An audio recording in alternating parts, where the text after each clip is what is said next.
Hi ಎಲ್ಲರಿಗೂ ಬೆಳಗಿನ ಶುಭೋದಯ. ಹೇಗಿದ್ದೀರಾ? ನಾನು ಚೆನ್ನಾಗಿದ್ದೀನಿ. ನೀವೆಲ್ಲ ಚೆನ್ನಾಗಿದ್ದೀರಾ ಅಂತ ತಿಳ್ಕೊಂಡಿದ್ದೀನಿ.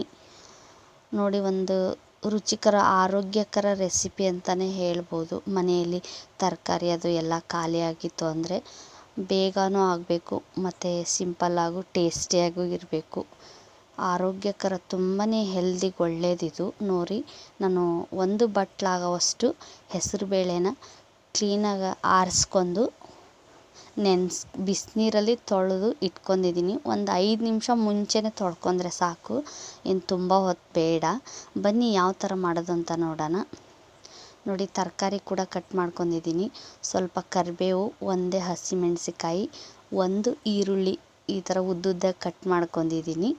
ಸ್ವಲ್ಪ ಕೊತ್ತಂಬರಿ, ಒಂದು ಟೊಮಾಟೊ ಹಣ್ಣು ತೊಗೊಂಡಿದ್ದೀನಿ ಮೀಡಿಯಮ್ ಇರೋದು. ಯಾರು ವಿಡಿಯೋ ಸ್ಕಿಪ್ ಮಾಡಬೇಡಿ, ಕೊನೆವರೆಗೂ ನೋಡಿ. ಚಪಾತಿಗೆ, ರೊಟ್ಟಿಗೆ ತುಂಬಾ ರುಚಿಯಾಗಿರುತ್ತೆ, ರೈಸ್ಗೆ ಅದಕ್ಕೆಲ್ಲ. ನೋಡಿ, ಇವಾಗ ಒಂದು ಪಾತ್ರೆಗೆ 1 ಸ್ಪೂನ್ ಎಣ್ಣೆ ಹಾಕಿದ್ದೀನಿ ನಾನು. ಇವಾಗ ಚೆನ್ನಾಗಿ ಕಾಯಲಿ, ಅದು ಕಾದಿದೆ ನೋಡಿ. ಇವಾಗ ಸ್ವಲ್ಪ ಜೀರಿಗೆ, ಸ್ವಲ್ಪ ಸಾಸಿವೆ ಹಾಕ್ತಾಯಿದ್ದೀನಿ. ನೋಡಿ, ಒಂದು ಹಸಿಮೆಣಸಿಕಾಯಿ ಕಟ್ ಮಾಡ್ಕೊಂಡಿದ್ನಲ್ಲ ಅದನ್ನು ಕೂಡ ಹಾಕಿದೆ. ಇವಾಗ ಕರಿಬೇವು ಕೂಡ ಹಾಕಿ ಮತ್ತು ಅದ್ರ ಜೊತೆ ಈರುಳ್ಳಿ ಕೂಡ ಹಾಕಿ ಮಿಕ್ಸ್ ಮಾಡ್ಕೊತಾ ಇದ್ದೀನಿ ನಾನು. ಈರುಳ್ಳಿ ಸ್ವಲ್ಪ ಹಸಿ ವಾಸನೆ ಹೋಗೋವರೆಗೂ ಇದನ್ನು ಮಾಡ್ಕೊಳ್ಳಿ, ಎಣ್ಣೆಯಲ್ಲಿ ಬೇಯಿಸ್ಕೊಳ್ಳಿ.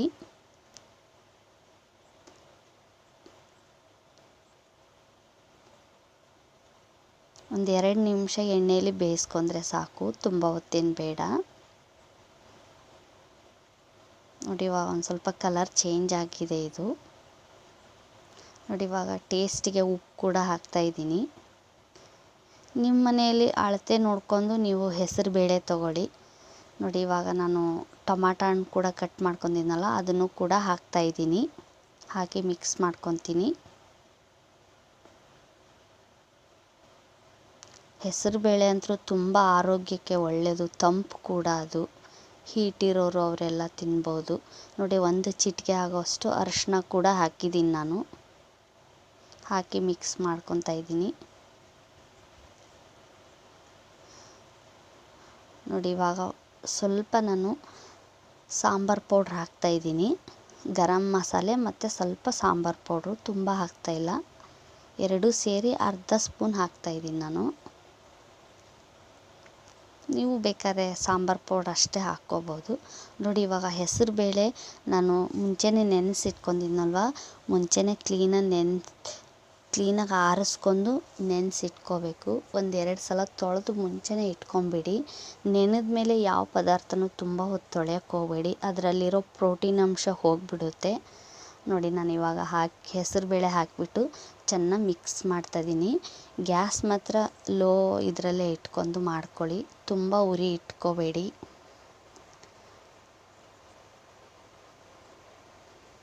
ನೋಡಿ, ಸ್ವಲ್ಪ ಒಂದು ಅರ್ಧ ಗ್ಲಾಸಷ್ಟು ನೀರು ಹಾಕೋಣ. ಅರ್ಧ ಗ್ಲಾಸ್ ಅಂದರೆ ಟೀ ಕುಡಿಯೋ ಗ್ಲಾಸಲ್ಲಿ ಅರ್ಧ ಗ್ಲಾಸ್ ನೀರು ಹಾಕೋಣ. ಯಾಕೆಂದರೆ ಸ್ವಲ್ಪ ಹೆಸರು ಬೇಳೆ ಬೇಯೋಕ್ಕೆ ಅಷ್ಟೇ, ಮತ್ತೇನಿಲ್ಲ. ನೋಡಿ, ಇವಾಗ ಮೇಲ್ಗಡೆ ಕೊತ್ತಂಬರಿ ಕೂಡ ಹಾಕ್ತಾಯಿದ್ದೀನಿ ನಾನು.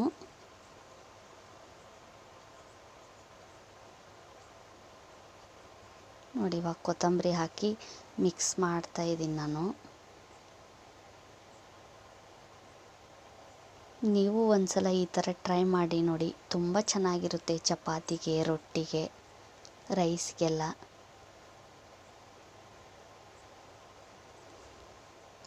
ನೋಡಿ, ಫೈನಲ್ಲಾಗಿ ಇವಾಗ ಪಲ್ಯ ಕೂಡ ರೆಡಿ ಆಯಿತು.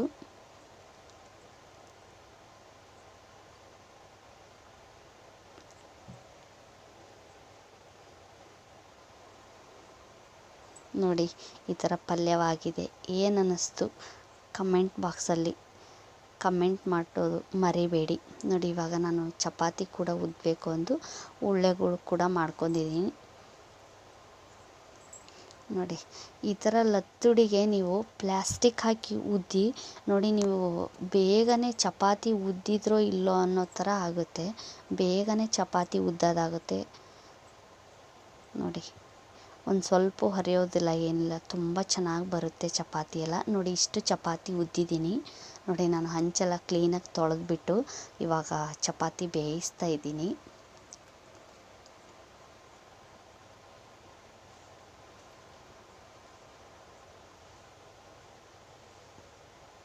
ಚೆನ್ನಾಗಿ ಬೇಯಿಸ್ಕೊಳ್ಳಿ. ಗ್ಯಾಸ್ ಮಾತ್ರ ಲೋ ಫ್ಲೇಮಲ್ಲಿಟ್ಟು ಚಪಾತಿ ಚೆನ್ನಾಗಿ ಬೇಯಿಸ್ಕೊಳೋಣ.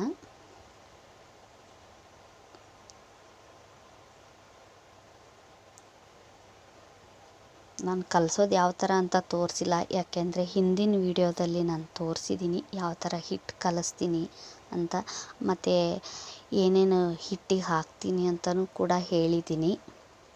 ನೋಡಿ ತುಂಬ ನೆಕ್ಸ್ಟ್ ಡೇ ಇಟ್ಟರೂ ಚಪಾತಿ ಎಷ್ಟು ಸ್ಮೂತಾಗಿರ್ತವೆ ಅಂದರೆ ಅಷ್ಟು ಸ್ಮೂತಾಗಿರ್ತವೆ ಚಪಾತಿ.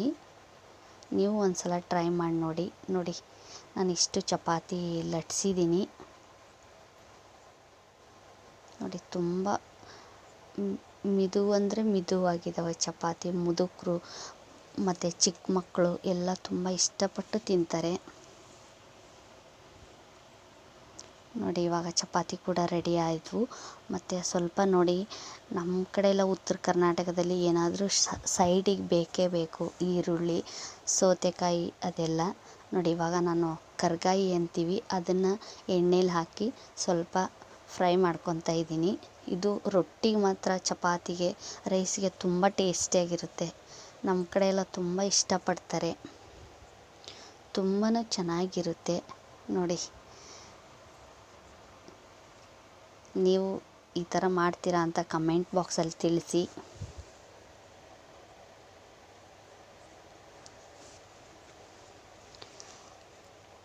ಬನ್ನಿ ಇವಾಗ ತಟ್ಟೆಗೆ ಸರ್ವ್ ಮಾಡೋಣ. ನೋಡಿ ಚಪಾತಿ ಮಾಡಿದ್ನಲ್ವ ಅದನ್ನು ಕೂಡ ಹಚ್ತಾ ಇದ್ದೀನಿ.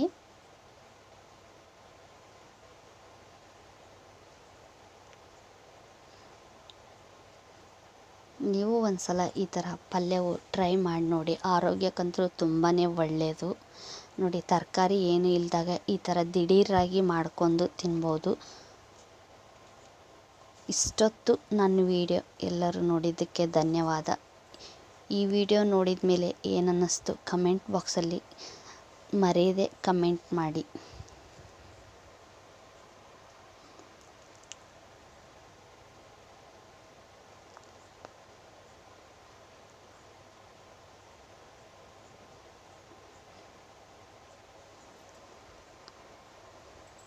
ಇಷ್ಟೊತ್ತು ನನ್ನ ವಿಡಿಯೋ ನೋಡಿದ್ದಕ್ಕೆ ಎಲ್ಲರಿಗೂ ಧನ್ಯವಾದ.